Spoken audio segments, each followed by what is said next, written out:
yo les hablaré de uno de los problemas más grandes que existe en nuestra sociedad y que es ese virus que en esta pandemia se ha llevado muchas vidas, que es la violencia. La violencia es ese virus que mata y se lleva más vidas. Por ello es importante conocer qué es la violencia, para que tú identifiques si estás siendo víctima de violencia. La violencia es todo aquel acto, ya sea físico o psicológico, sobre una persona o un animal. El elemento principal de estos actos violentos es la fuerza física, como golpes, y la fuerza psicológica, como los insultos, que muchas veces pensamos que es algo normal. Por ello es importante mencionar acerca de los jóvenes. ¿Qué es la violencia juvenil? La violencia juvenil es aquel acto que cometen jóvenes, ya sean actos físicos, verbales, que dañan a la otra persona para someterla y hacer lo que ellos quieren. Por ejemplo, el bullying. El bullying escolar es uno de los problemas más persistentes en los colegios. Las pandillas que someten a aquellas personas que tengan autoestima bajo. Por ello te menciono de que yo le digo no a la violencia. Respecto a los casos de violencia juvenil, podemos encontrar explicaciones sobre la naturaleza humana, si ésta es propensa o no a la violencia. Sin embargo, adoptamos la postura de John Dewey, filósofo estadounidense, donde nos indica que lo importante y lo realmente útil son averiguar, identificar los factores sociales, educativos, familiares que se dan en la sociedad y que van a determinar la realización de estas conductas. Por ejemplo, en la escuela, cuando no se toma un adecuado manejo sobre las dificultades de los estudiantes, de los niños, de los jóvenes, para cuando tengan problemas de acoso o de fracaso escolar o incluso de integración social o problemas de aprendizaje, ¿no? No se les da una enseñanza específica, entonces eso también puede fomentar estos actos de violencia.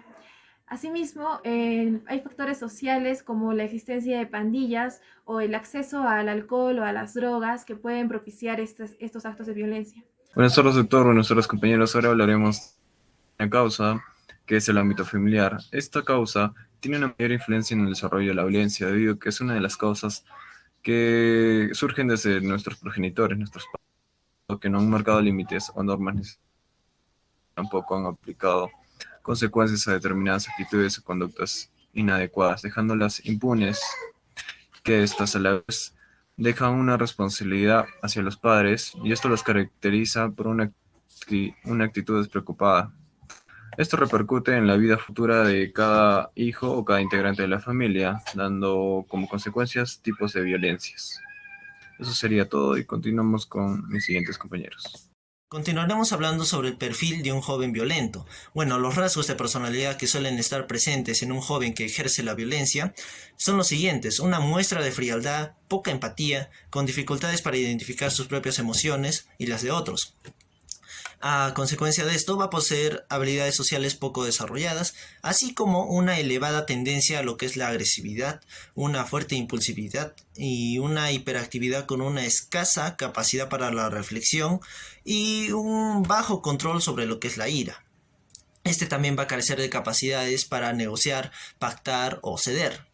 Al carecer de estas, va a mostrar una clara tendencia a afrontar los problemas mediante el uso de la fuerza y la imposición.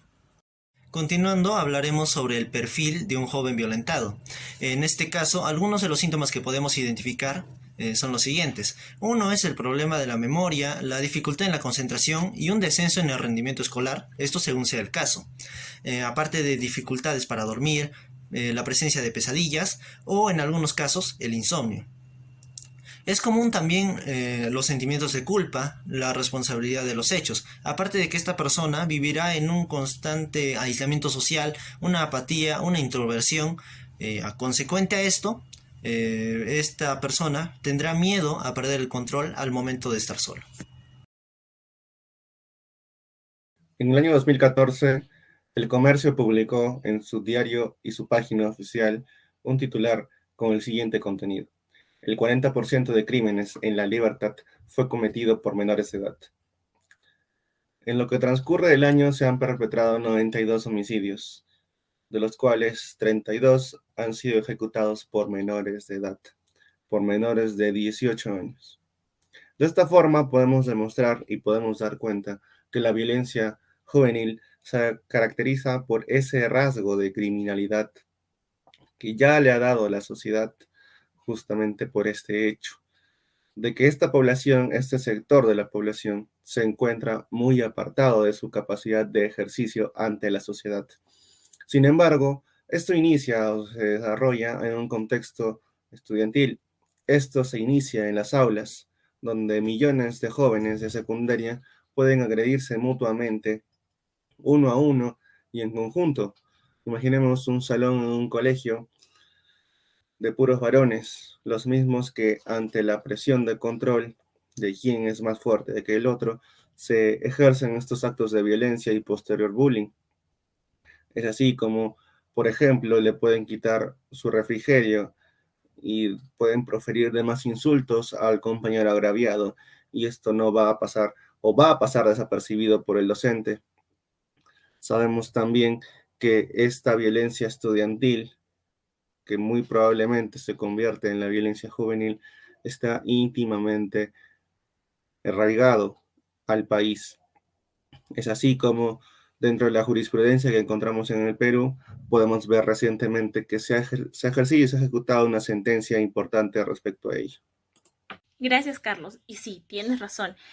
Este caso es muy importante, pues nos habla sobre los hechos que datan en el 2013, donde un menor de edad fue víctima de un acoso continuo y sistemático por parte de otros estudiantes, quienes lo obligaban a tener conductas irrespetuosas frente a otros docentes, le quitaban el refrigerio, lo golpeaban, lo maltrataban y lo insultaban.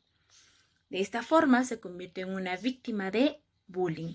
Y la sentencia se basa principalmente en la omisión del deber que tienen las instituciones educativas frente a esos casos de acoso escolar. Es por eso que nosotros, como futuros operadores jurídicos, también tenemos que recordar que el artículo 4 del Código de Niños y Adolescentes reconoce que todo niño y adolescente tiene derecho a su integridad personal. De esta forma tiene derecho a su integridad tanto como moral, psíquica y física. Esto en concordancia con la Constitución en su artículo 2, inciso 1. Es por ello que nosotros no podemos ser ajenos a estos casos que ocurren en nuestra sociedad, tanto en un ámbito escolar como en un ámbito común, y se pueda convertir en actos de criminalidad. Por ello, es que nosotros tenemos que tener en cuenta la prevención en nuestro círculo y en próximos círculos que vayamos a formar parte. Y si vemos casos de este tipo, no quedarnos callados y poder ayudar a quien no tiene voz, para así poder mejorar esa convivencia social, que en realidad es tarea de todos. Y por qué no a esos jóvenes que no pueden tener una conducta de esta forma, porque en realidad tenemos que estar ahí para apoyarlos y así poder dar lo que necesitan, teniendo alternativas como una mejor educación, el deporte y otras actividades que ayuden a su contribución social.